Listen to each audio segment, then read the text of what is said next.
The smoke still curled lazily into the pale dawn, the acrid scent of burned rubber and charred metal clawing at her throat.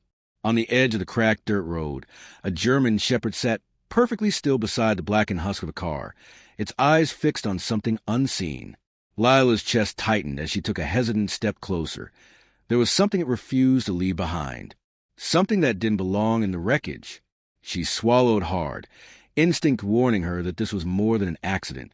If you enjoy intense stories that grip you from the first page, hit like and stay with us for what comes next. The wind carried a brittle chill through the skeletal branches that lined the winding road into East Hollow. Lila's boots crunched over the frost-hardened gravel as she approached the burned-out car. Even at a distance, the smell of charred metal and scorched rubber made her stomach lurch. The German shepherd didn't move. Its posture was rigid, every muscle taut, ears pinned forward, eyes of molten amber that seemed to see right through her. "Hey!" Lila's voice was low, cautious. She didn't want to startle it. "It's okay. I'm not." The dog's growl cut her off. Deep, resonant warning. Not aggression, but insistence. Urgency. It was guarding something. Lila swallowed the knot of fear in her throat and stepped closer. Beneath the twisted metal of the cars there lay a small bundle, blackened and smudged with soot. At first glance, she thought it was debris, but then she saw the movement. A small, scrawny hand twitching, fingers curled instinctively around nothing. "Oh, God!" She fell to her knees, brushing soot and ash away. The child beneath was alive, barely, but conscious enough to cling to the warmth of the dog pressed against her side. The German shepherd pressed closer, as if shielding the fragile human, with every ounce of its presence. "Don't worry," Lila whispered, voice trembling. "I'm going to help you." She reached for her phone, but then froze. The screen was cracked, dead. Signal was weak out here anyway, on the edge of the woods. East Hollow was small, isolated, the kind of place that didn't like strangers wandering through at dawn. And this wasn't an accident. The dog barked sharply, snapping her out of the haze. Its eyes were fixed on something beyond the trees, where shadows moved faster than the wind. Lila squinted but saw nothing, only mist curling low over the abandoned fields. A shiver ran down her spine. "All right," she muttered, voice steadier than she felt. "We'll get you out of here." She scooped up the child gently, careful of the burns and bruises. The dog moved at her side, ears still pricked, growling softly at anything that dared peek from the tree lean. By the time she reached her car parked a few hundred meters away, the sun had started breaking through clouds like fractured glass, and the first phone calls could be made. Or at least, that's what she hoped. East Hollow had a sheriff, Mara Thompson, but getting her involved could be tricky. Sheriff Thompson was good at hiding more than she revealed, and Lila had learned the hard way that not everyone in this town could be trusted. The child whimpered, small, frightened, and Lila's heart ached. "It's okay. You're safe now." She looked down at the German shepherd. Its gaze met hers, intense, almost human. Then she noticed the burned paper sticking out from beneath the child's jacket. Documents partially consumed by fire, but still legible enough to catch her attention. She bent over, brushing ash away. Her stomach sank as the words became clear. Legal documents, property deeds, addresses, names that belonged to East Hollow's wealthiest families. And one name caught her eye, one she never expected. Kendrick Marsh. Lila's mind raced. Kendrick was supposed to be dead. Everyone in town said so. Officially, he perished in that car accident 5 years ago. Yet here, in the smoldering remains, evidence suggested he had something or someone he couldn't protect. The German shepherd growled again, low, warning. It nudged the child toward her, almost like a silent plea. "Protect this." Lila didn't question it. She tightened her arms around a bundle and ran to her car. As she started the engine, her eyes flicked to the trees. A figure watched in the shadows, thin, angular, masked partially by a hood. It didn't move, but she knew it had seen everything. Whoever it was, they weren't friendly. She glanced back at the dog. For a moment, their eyes met. Gratitude? Loyalty? Or something else entirely? The dog's tail twitched once, a faint signal, before it vanished silently into the mist. Lila gritted her teeth. Whoever had set the car ablaze and abandoned the child in the chaos was still out there.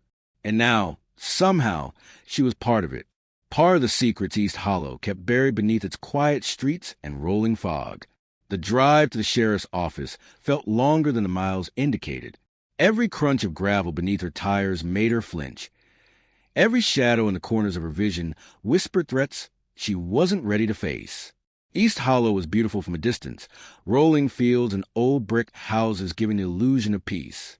But close up, in the fog and the dawn, it was a place that had violence and betrayal behind closed doors. At the sheriff's office, Mara Thompson greeted her with the wary eyes of someone who had seen too much. "What have you got?" she asked, not waiting for pleasantries. "Alive," Lila replied, setting the child gently on the floor mat. But this was an accident.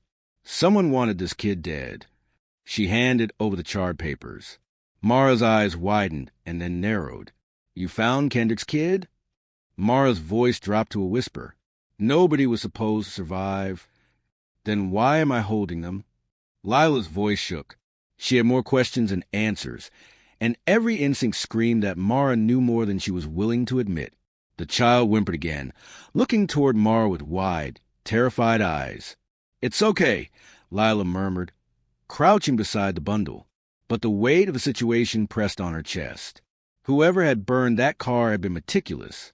They hadn't just wanted the vehicle gone. They wanted every trace erased, every witness silenced. And yet, this dog had defied them. The sheriff's office phone rang, slicing through the tension.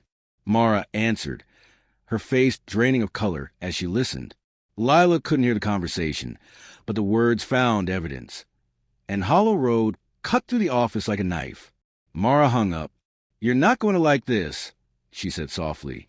"They know someone's been here, and they're coming." Lila's breath caught. The shadows outside the window seemed to grow longer, denser. East Hollow had welcomed her into its secrets, and now she was trapped inside, with a child who wasn't supposed to exist, and enemies who weren't supposed to be alive. A sudden scratching at the back door made them both tense. The German shepherd's warning growl echoed in her memory. Whoever, or whatever, was out there was patient, calculating, and closer than they realized. Lila glanced at the child. "We can't let them take you," she whispered. "Not now. Not ever." And in that moment, she realized, the fight had only just begun. The night draped East Hollow in a thick, suffocating fog. Street lamps cast pale halos in the mist, but they barely penetrated the darkness beyond the small-town streets. Lila sat in her car outside the sheriff's office, the child bundled in her arms, eyes fluttering in sleep. Mara Thompson was inside, making calls she didn't allow Lila to overhear. The air smelled of damp earth, smoke lingering faintly from the burned car incident. Lila's mind was racing. Kendrick Marsh, dead? Alive? And if his child had survived, who would want to erase every trace of them? Whoever did this wasn't just dangerous. They were clever, patient, and cruel. A shadow moved across the foggy street. Lila stiffened, heart hammering. Her instinct screamed at her, the memory of the German shepherd's unwavering vigilance flashing through her mind. Whoever it was, they weren't approaching casually. Then a voice, low and almost familiar, whispered from the darkness, "You shouldn't be here." Lila's hands tightened around the child. "Show yourself," she demanded, trying to sound braver than she felt. A figure emerged, a man in a dark coat, face partly obscured by the hood. His eyes glinted with something Lila couldn't immediately read. Recognition? Anger? Something darker. "Alex." Mara's voice called from inside the office, tense. "Back off." The man froze, then smirked. Mara, still playing sheriff in this dying town.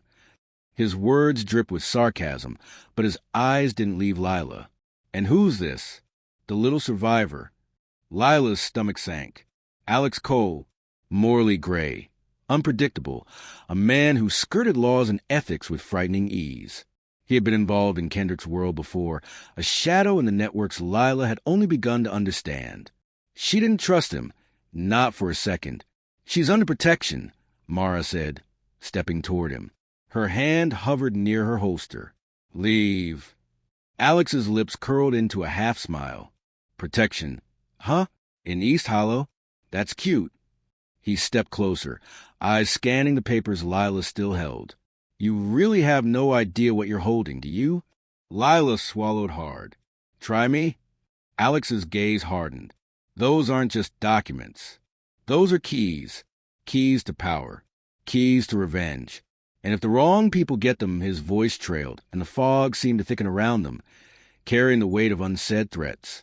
Lila felt the child stir. Whispering gently, she stroked their hair. Sure, it's okay. Alex's eyes softened for a fleeting moment.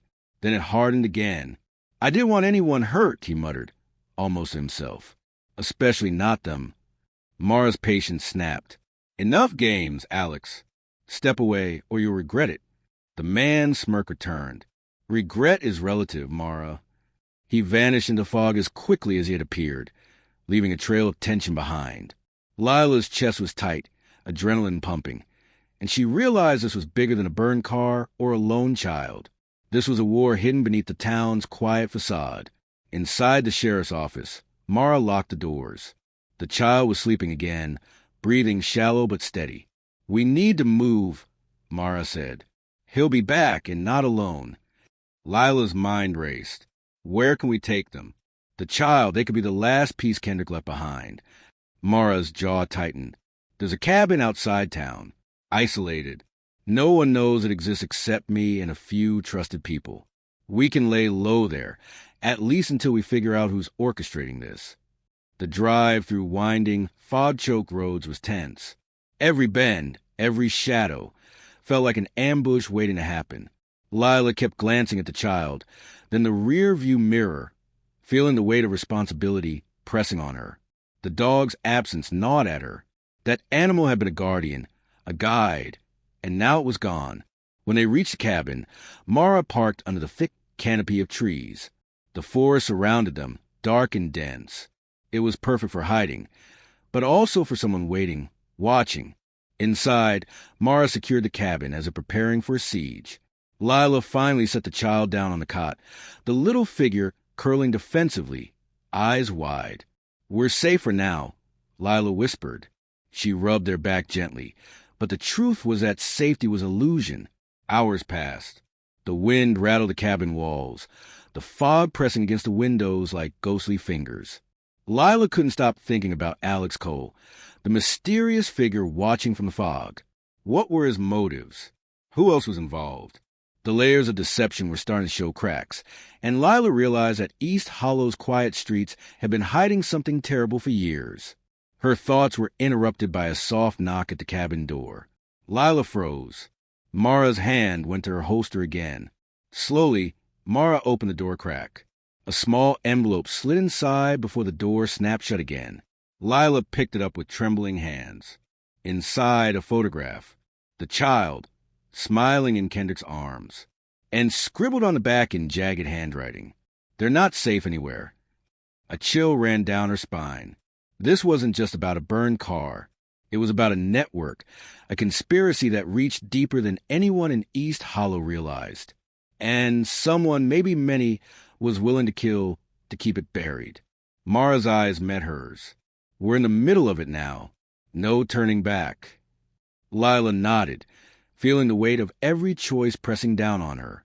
She looked at the child, fragile and sleeping, and whispered, We'll fight. We have to. Outside in the fog, shadows shifted. A pair of amber eyes glinted from the trees. The German shepherd had returned. It watched. It waited. Silent, vigilant, loyal. And somehow, it seemed to know the dangers ahead better than anyone in that cabin. The storm wasn't coming. It was already here. Dawn broke over East Hollow like a pale warning. Sunlight struggling through the thick fog and skeletal branches. The cabin sat silent, cloaked in shadows that seemed to hold their breath. Lila didn't sleep. She had stayed awake most of the night, watching the child, replaying Alex Cole's appearance, and questioning every whispered word from Mara. The envelope, the photograph, the handwriting. It all screamed of a secret someone had killed to protect. The German shepherd sat at the edge of the clearing outside, alert, ears twitching, amber eyes scanning the tree line, as though it knew what was coming before it arrived. Lila watched it from the cabin window, heart tightening. She had never felt loyalty like that from a stranger or a dog. Mara stirred from the cot, rubbing her eyes. "They're going to come," she said quietly. "And they won't just take the child. They'll try to erase all evidence. You understand that, right?" "I do," Lila replied, voice steady despite the dread coiling in her stomach. "But we have the child, and we're not letting them." The forest remained unnervingly silent. Then a snap, a branch breaking somewhere deeper in the woods. Lila's pulse spiked. The dog growled low, resonant, warning them. Mara moved toward the door, hand on her gun, but Lila grabbed her arm. "No," she whispered. "Let's see them." From a fog emerged a convoy of black SUVs, moving silently, strategically. Lila's stomach sank. They were organized, trained, and waiting for the right moment. Her eyes darted to the child, curled into herself. She hugged the little one tightly. Whoever orchestrated this had planned for every possibility, but they hadn't counted on loyalty. The dog was still there, watching, waiting. Alex Cole stepped forward from the shadows, his coat flapping in the cold wind. "It's pointless to fight them all," he said quietly, almost regretfully. "They're not here for me. They're here for the child." "Then what are you doing?" Lila demanded, anger rising. "Are you helping us or leading them?" Alex's amber gaze softened for just a fraction of a second, but the moment shattered immediately. "I'm trying to make sure nobody else dies." His words felt fragile in the tension-soaked morning, but Lila couldn't judge them. Not yet. Shots rang out from the treeline. Chaos erupted. Mara dove to the floor, covering the child. Lila shouted, "Stay down!" The German shepherd sprang from the clearing, barreling into the attackers with ferocity that made bullets ricochet and men fall. Its growl was a low, terrifying sound, echoing to the fog like a war drum. Lila grabbed a fallen branch and charged after Mara, adrenaline fueling her. The child whimpered but stayed quiet, instinctively curling behind Mara. The attackers advanced, but the dog moved like a phantom, intercepting every move. One by one, the mercenaries fell back, realizing this was no ordinary dog. They were facing protectors shaped by grief, loyalty, and survival instinct. Amid the chaos, Lila caught sight of something horrific. One of the attackers dragging a charred briefcase, the one Kendrick had entrusted to the child. She lunged, knocking the man off balance. The briefcase fell open, revealing incriminating documents, photographs, and evidence linking East Hollow's wealthiest families to a network of kidnapping, arson, and corruption. Her blood ran cold. Kendrick's child wasn't just a survivor. They were the key to exposing a network that had festered for years. Alex appeared beside her, gun raised, firing at another approaching figure. "We don't have much time," he shouted. "Once they know the evidence exists, they'll come for everyone we care about." The fog thickened, obscuring figures, bullets, and movement. The child's small voice whispered, "Dog?" Lila's heart lurched. She looked at the clearing. The German shepherd was there, growling over one of the fallen attackers, refusing to leave the child's side. In that instant, Lila understood everything the dog had been trying to convey. Protection, loyalty, love unspoken. The last of the attackers fled into the fog, leaving destruction in their wake. Lila collapsed to her knees, clutching the child. Mara leaned against the wall, breathing heavily, eyes wide. Alex lowered his gun, gaze on the dog. It won't leave them, will it?" "No," Lila said softly, tears streaking her face. "It never has." The German shepherd trotted toward them, head low, tail wagging slightly, a silent guardian, refusing to abandon its charge. Lila reached down and stroked its thick fur, feeling an overwhelming gratitude and relief. Hours later, as the fog lifted and sunlight finally broke through the treeline, East Hollow seemed almost peaceful. But beneath its quiet streets, secrets remained buried. The documents from the briefcase were now in safe hands, proof that would dismantle the corrupt networks, but the scars of betrayal, survival, and violence lingered. Lila watched the child sleep, bundled safely in a cot. "You're safe now," she whispered. The weight of responsibility was heavy, But the bond they had formed, along with the loyalty of a dog who had risked everything, made it bearable. Alex Cole watched from the doorway, his expression unreadable. "I don't know if you trust me," he said quietly, "but I did what I could." "You helped," Lila said. "That's enough." For the first time in days, the silence of the cabin was comforting rather than oppressive. Outside, the dog lay at the edge of the clearing, alert but at peace, refusing to leave the child's side. Its loyalty was absolute, its bravery unmatched. And in that small, fragile circle of survival, Lila realized that trust, even after betrayal and loss, could be found in the unlikeliest of allies. East Hollow would never forget the smoke, the fire, or the darkness that had tried to consume them. But in the ashes, there was also loyalty, courage, and a child who would live to tell the truth. And sometimes that was all that mattered.